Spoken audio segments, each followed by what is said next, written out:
All right, we're back. Hey, glasses.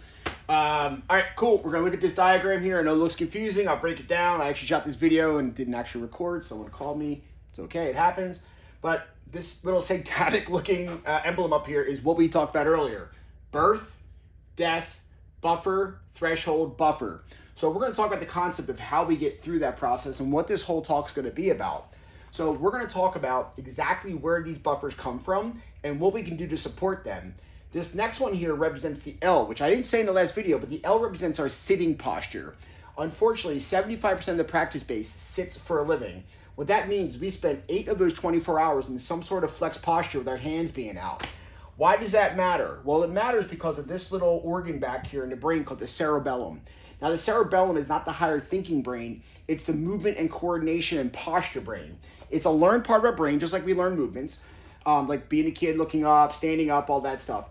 So there's 3 things that dictate what that cerebellum tells. Now, remember, the cerebellum works automatically. So again, your posture that we do is not conscious. It's subconscious, not thinking about your posture.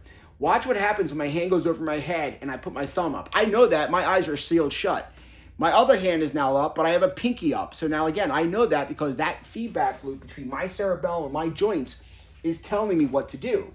So again, learning. So all of a sudden, I'm teaching my spine how to be in that rolled position all day long.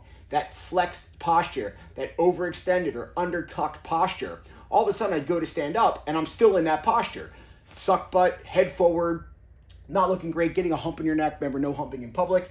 So what we want to see out of this is 3 things. Number 1, your awareness.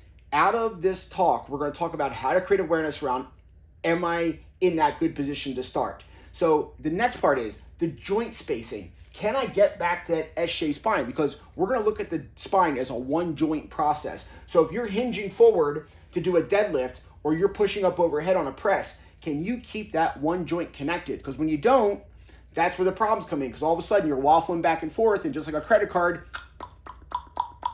it breaks. So we don't want that. And then the next part is the muscles themselves. Muscles are learned mechanisms of the cerebellum. Some muscles shorten, some muscles have to lengthen. We're going to figure out where you're at based on the idea again. Are you over flexible? Are you not stable? And then where can we get? Because remember, inside of here is your active recovery strategy. What can you do to take that stress of that 8 hours and get you into that optimal position so you can hit the top of that pyramid? So follow along. We'll see you soon.